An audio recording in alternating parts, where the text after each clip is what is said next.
பிதா குமாரன் பசுத்தாவியின் பேராலே ஆமென். கிறிஸ்துவுக்குள் மிகவும் பிரியமானவர்கள், நீதிமொழிகள் அதிகாரம் 3வது அதிகாரத்தில் 9வது வசனம், உன் பொருளாலும் உன் விளைவின் எல்லா முதற்பலனாலும் கர்த்தரை கனம் பண்ணு. எல்லாரும் ஒரு ஆமென் சொல்லலாமா?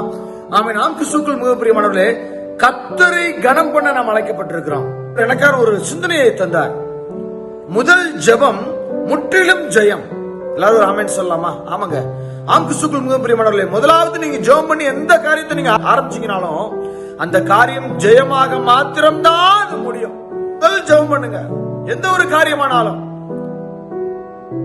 உன் பொருளாலும் உன் எல்லா விளைச்சலின் முதற்பலனாலும், என்ன விளைச்சல் விளைஞ்சாலும் சரி, அதுல முதல் பலன் எது அதுல பெர்ஃபெக்ஷனா இருக்கிறதோ, நிறைவை ஆண்டவருக்கு தருகின்ற பொழுது உங்களுடைய வாழ்க்கையும் அது குறைவில்லாமல் காணப்படும். ஆமென்.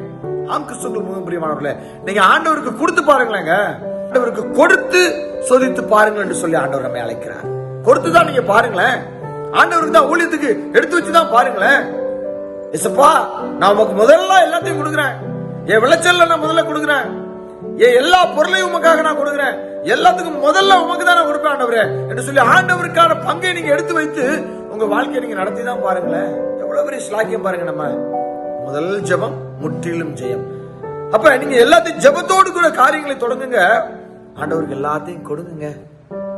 உங்களை கொடுங்க, உங்க பொருளால ஆண்டவரை நீங்க கனம் பண்ணுங்க, கர்த்தருக்கு கொடுங்க. கொடுத்து நீங்க பாருங்க, நிறைவான ஆசீர்வாதத்தை நீங்க சொந்தத்துக் கொள்வீர்கள். இந்த அடிமை சாட்சிங்க, இந்த அடிமை சாட்சி ஒன்றுமே கிடையாதுங்க, என்கிட்ட ஒண்ணுமே கிடையாதுங்க, நான் ஜீரோங்க. ஆனால் என்னை ராஜாவின் புத்திரராக வைத்திருக்கிறார். ஆமென். அப்படித்தான் உங்களே அவர் மாத்த ஆசைப்படுகிறாருங்க. ஒண்ணுமே இல்லாம இருக்கும், ஆனா நீங்க ராஜாவின் புத்திரராக இருப்பீங்க. ஒண்ணும் உங்களை செய்ய முடியாது, உங்களை ஆசீர்வாதத்தை யாரும் தடுக்க முடியாது, உங்களை யாரும் எதிர்கொண்டு பேச முடியாது. அப்பேற்பட்ட சூழ்நிலையில ஆண்டவர் கொடுத்திருக்கிறாருங்க. அடிமைக்கே செய்யும் போது உங்களுக்கு அவர் எப்படி எல்லாம் செய்வார் பாருங்க. நீங்க ஆண்டவரை பிடித்துக் கொள்ளுங்க. ஆண்டவருக்கு மாத்திரம் முதலிடம் கொடுங்க. முதலில் ஜெபம் முற்றிலும் ஜெயம். ஆமாங்க, விடாம பிடித்துக் கொள்ளுங்க. ஆண்டவருக்கு என்ன காரியமா இருந்தாலும் ஆண்டவருக்கு முதல்ல கொடுங்க.